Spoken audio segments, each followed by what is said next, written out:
Cuando el instante no basta, el análisis se encuentra con la realidad. Esto es Minuto a Minuto, más allá de la noticia, por Radio Monumental. Son las 3:01 de la tarde. Muchas gracias por acompañarnos aquí en Minuto a Minuto, nuestro programa de entrevistas y análisis aquí en Central de Radios. Hoy tenemos de invitado al ministro de Comunicación, don Francisco Chacón, pero hoy es un día importante para este país. ¿Por qué? Porque se elige a uno de los presidentes de uno de los tres supremos poderes que forman el Estado costarricense, y es el presidente del Poder Judicial. Nosotros hemos preparado una amplia cobertura web. Si ustedes entran a www.monumental.co.cr, verán un sitio especial adecuado a la elección de magistrado, de presidente de la Corte Suprema de Justicia. Ahí encontrarán una nota principal, la última que ha salido esta tarde, que es: dos magistrados compiten por la presidencia del Poder Judicial, con las declaraciones de José Manuel Arroyo y Sarela Villanueva, pero además hay notas de contexto. Les contamos, por ejemplo, quiénes son los 61 presidentes de la Corte Suprema de Justicia que hay desde 1825, que fue el año cuando se fundó la Corte. Por ahí han pasado, en datos muy particulares, expresidentes de la República: Ricardo Jiménez Oriamuno, quien fue 3 veces presidente de la República, fue presidente del Poder Judicial; Ascensión Esquivel fue presidente del Poder Judicial; José María Castro Madrid, nuestro primer presidente, fue presidente del Poder Judicial; Juan Mora Fernández, nuestro primer jefe de Estado, también fue presidente del Poder Judicial. Les contamos además que todos los 61 que han habido hasta este instante son hombres. 3 de ellos han fallecido en el cargo, y Luis Paulino Mora, quien falleció en febrero anterior, es el segundo presidente del Poder Judicial en durar más tiempo en el cargo. También les contamos en otra nota cómo será la sesión de hoy para elegir al presidente, que tiene sus particularidades. Por primera vez se utilizará una urna para hacer completamente secreto el voto. Y también les explicamos en una nota qué hace el presidente del Poder Judicial. Bueno, ahí están los atestados, porque su figura está creada en la Constitución Política, pero las funciones están inscritas en la Ley Orgánica del Poder Judicial. Entonces hacemos un compendio y les explicamos a ustedes qué es lo que hace, cuáles son las funciones del presidente del Poder Judicial. También, en un esfuerzo por llevarle la información más completa, si ustedes entran a www.cdr.cr, en nuestro canal que se llama cdr.tv, estamos llevando en vivo, por video, la sesión ininterrumpida desde la Corte Suprema de Justicia, y en Canal 2, un recuadro en la parte inferior, tendrán ustedes en vivo la imagen de lo que está pasando en la sesión. Y por supuesto, aquí en la radio les informamos, porque ahí está nuestro compañero, el periodista Alonso Solís, quien nos informa en vivo y nos brinda una actualización de qué pasa en la sesión de Corte Plena. Alonso, ¿qué tal? Muy buenas tardes.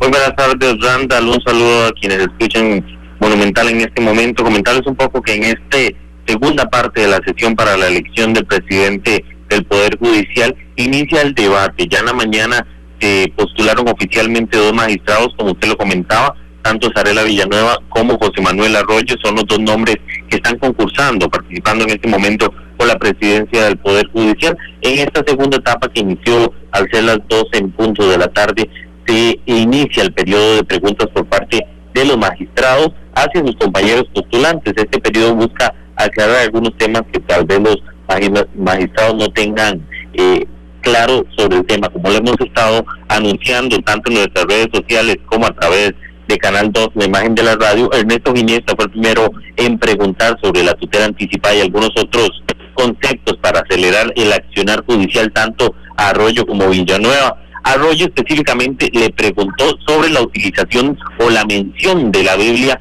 en 2 veces en su discurso, en el que pronunció en horas de la mañana, por lo cual el magistrado aseguró que trata de hacer el concepto desde su origen, y mencionó de que no va a haber ningún problema con la utilización de la Biblia o de alguna religión en específico en las decisiones que pueda tomar como presidente. Luego le tocó el turno a Carmen María Escoto para hacerle preguntas a los 2 magistrados que concursan por la presidencia. Ella habló sobre la privación de libertad a las personas indígenas y cuestionó a ambos magistrados sobre el accionar para con las personas indígenas en nuestro país.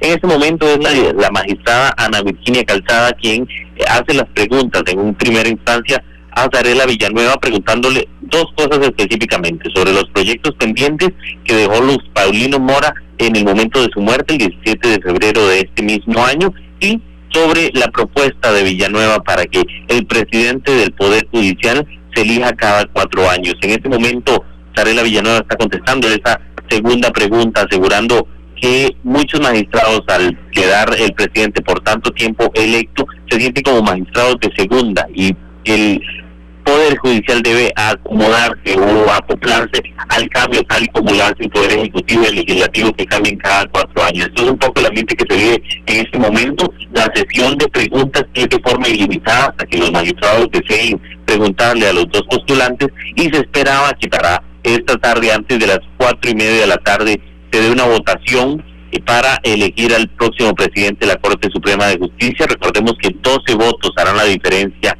de quién será el que ocupe de una vez por todas la presidencia del Poder Judicial. En este momento, para recordar un poco, Zarela Villanueva ocupa la presidencia interina luego de la muerte de Luis Paulino Mora, y ella era la vicepresidenta de la Corte, y José Manuel Arroyo fue descartado o no fue reelegido como presidente de la Sala Tercera la semana anterior, por lo cual hoy está concursando junto a Villanueva Barrandal por la presidencia, y por supuesto les tendremos toda la información en cuanto se tenga una decisión por parte de los magistrados hoy aquí en la Corte Suprema de Justicia. Alonso, ya tenemos listos también las inserciones con las voces de los protagonistas con el fin de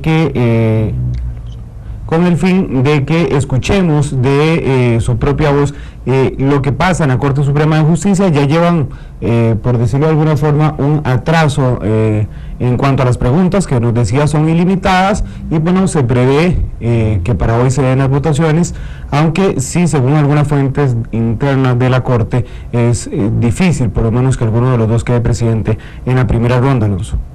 Así es, se tienen que dar 5 votaciones, todavía no se ha hecho ni siquiera la primera, por lo cual se estima que es muy complicado que sea hoy cuando se elija al presidente. Uno de los principales retardantes en este proceso fue que en la mañana el magistrado Rolando Vega fue el que presentó una moción para acelerar o recapitular el tema del proceso de elección. Él asegura que la sesión de reflexión que se llevó a cabo la semana pasada, el jueves anterior, no es legítima porque no se realizó en corte plena, por lo cual pide una revaloración de todo el proceso. Escuchemos parte de la inserción del magistrado Rolando Vega en horas de la mañana.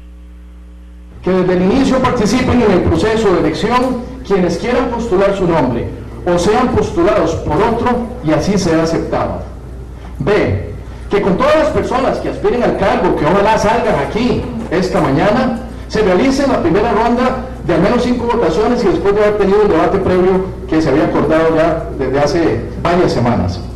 En caso de que ninguna persona obtenga la mayoría de votos, se procederá a la segunda ronda de 5 votaciones, eliminando a la persona que menos votos haya obtenido en la quinta votación. Y C, que en esta segunda ronda, después de cada votación, en caso de que ninguno de los candidatos o candidatas alcance la mayoría, se irá excluyendo a la persona que tenga la menor cantidad de votos. Si al llegar a la quinta votación no hubiera mayoría entre los dos eventuales y únicos candidatos aspirantes, se pospondrá el proceso para una nueva sesión de corte plena.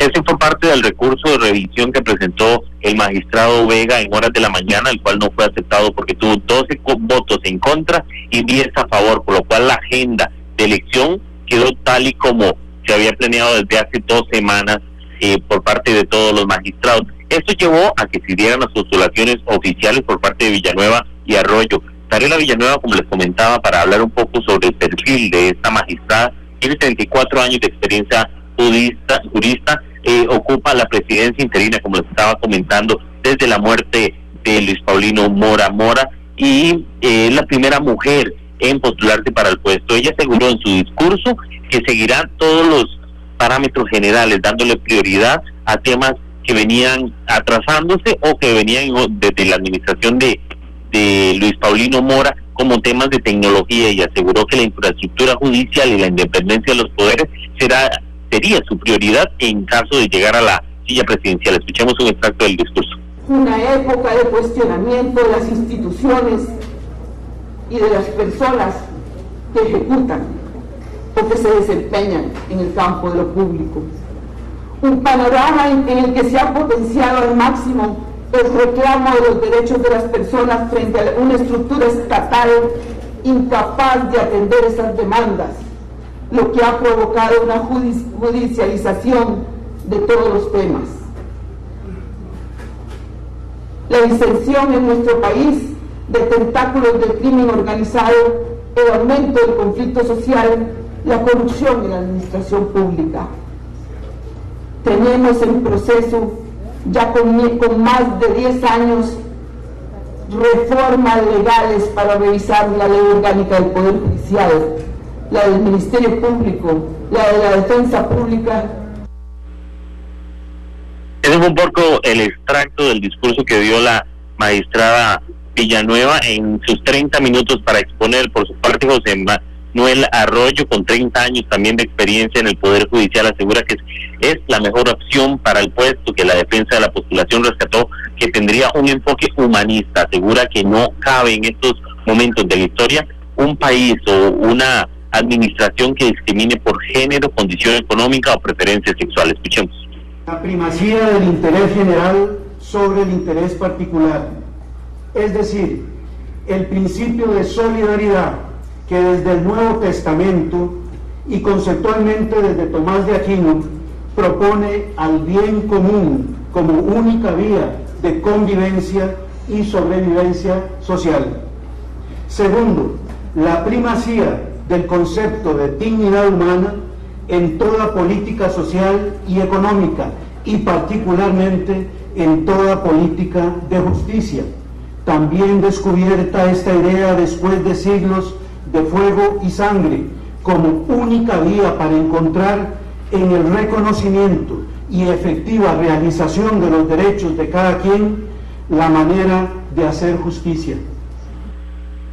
Esos son extractos de los discursos que se dieron esta mañana. Son las 3:13 y aquí en vivo desde la Corte seguimos con la sesión de preguntas luego de que se haya reiniciado la segunda parte de la sesión hace una hora. Quiero que escuchemos también un poco el sonido ambiente donde se están contestando las preguntas por parte de Villanueva y Arroyo. Escuchemos.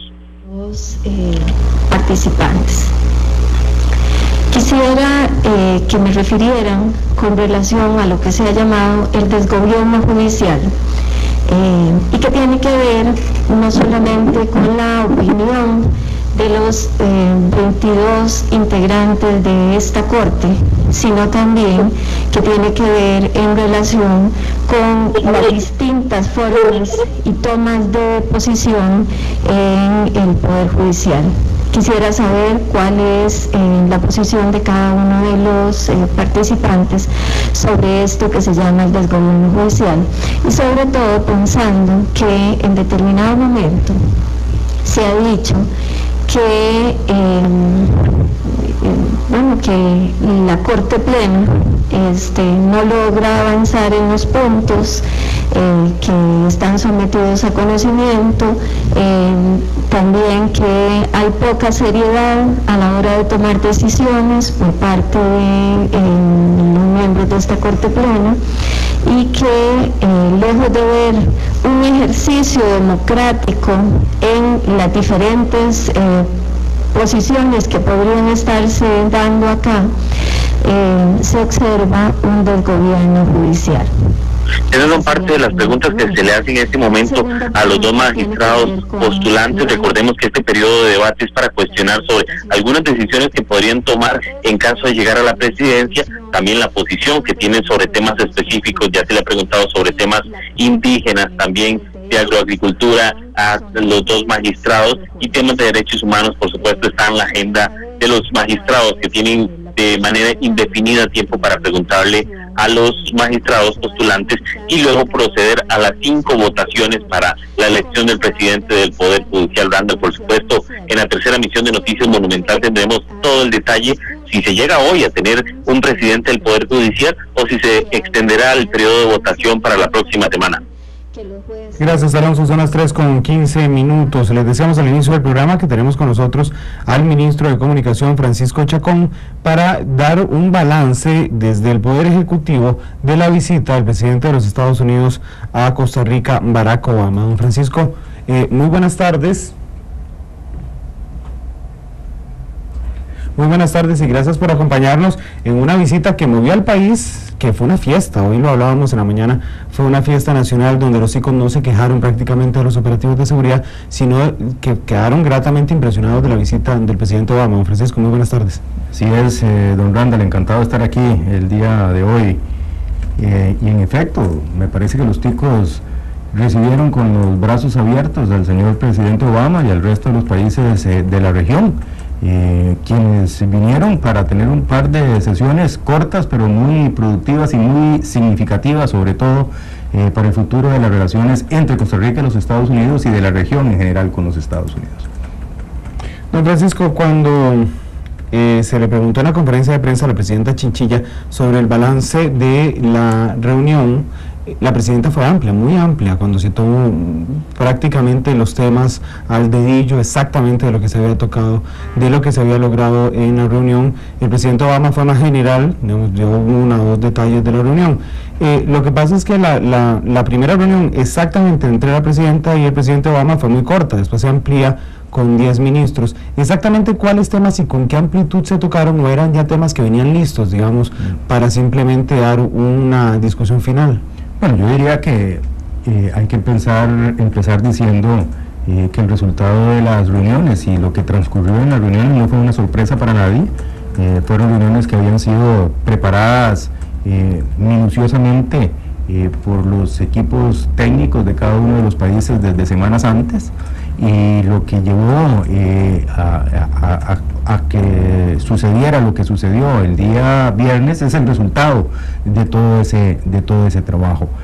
A mí me parece que quizás el resultado más importante, y eso es lo que tenemos que rescatar como costarricenses, es que esta visita del presidente Obama marca el inicio de una relación de distinta naturaleza, de distinto tipo. En el pasado estábamos acostumbrados que las visitas de un presidente de los Estados Unidos a la región o a Costa Rica venía acompañado de una chequera o de una cantidad de donaciones o contribuciones de carácter económico, donde el país grande le hacía prácticamente un favor al país más pequeño. La realidad económica y política de hoy, sin embargo, hace que esas relaciones tengan que ser diferentes. Ya Costa Rica no es el país pobre de hace varias décadas, es un país hoy en día de renta media. Ya nosotros no estamos tanto interesados en ayudas de carácter económico o de donaciones de dólares, sino que queremos tener una relación mucho más horizontal, de mucho más trato igualitario, en donde, a pesar de que reconocemos, porque es la realidad de que Estados Unidos es un país mucho más grande y mucho más poderoso, y que Costa Rica sigue siendo pequeño y más pobre que los Estados Unidos, la situación nuestra es muy distinta, y más que donaciones, lo que queremos es podernos sentar a la mesa con los Estados Unidos, discutir abiertamente los diferentes temas, que nos escuchen cuáles son nuestras preocupaciones, cuáles son nuestras propuestas, cuál es nuestra agenda, y recibir el compromiso de parte de ellos, como lo recibimos en esta ocasión, de que vamos a trabajar juntos en sacar adelante esa agenda, en trabajar conjuntamente en los foros internacionales y en ver cómo podemos trabajar juntos por la prosperidad de la región. Si usted tuviera que definir o enmarcar uno de los acuerdos, el que es para usted más importante, don Francisco, de los que se llegaron con Estados Unidos, ¿cuál sería? Bueno, yo diría que dentro de todos los acuerdos hay dos que sobresalen, que tenemos que enmarcarlo, sin embargo, en lo que es el modelo de desarrollo por el cual ha apostado Costa Rica desde hace mucho tiempo. Nosotros queremos un crecimiento económico, pero queremos que sea un crecimiento económico que se dé dentro de un fortalecimiento institucional, democrático. Queremos además que se lleve adelante en armonía con la naturaleza, y que ese crecimiento económico apueste al desarrollo del capital humano. Esos son elementos esenciales de nuestra estrategia de desarrollo, del modelo que Costa Rica ha venido proponiendo desde hace mucho tiempo.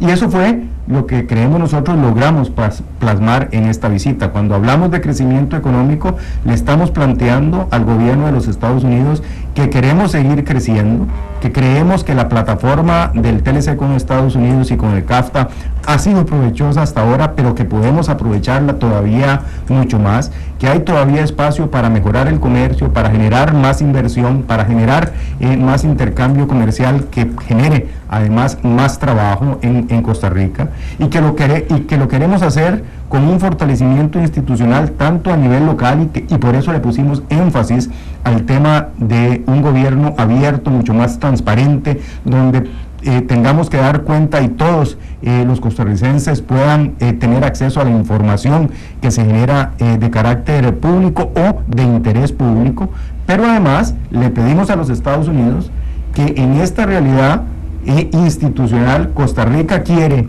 jugar un papel mucho más relevante que el que ha jugado en el pasado en los foros internacionales, y por eso le solicitamos, si Estados Unidos se compromete con el país a apoyar a Costa Rica en el foro de la OCDE, que es un foro que le va a permitir al país elevar sus estándares de políticas públicas para el mejoramiento de la calidad de vida de los costarricenses al tener un desarrollo económico mucho más acelerado, pero a que además, igualmente dentro de ese concepto, queremos que ese crecimiento y ese fortalecimiento de la institucionalidad lo demos dentro del concepto de desarrollo sostenible, que ese crecimiento vaya en armonía con la naturaleza, y por eso le pusimos tanto énfasis también al tema de las energías limpias.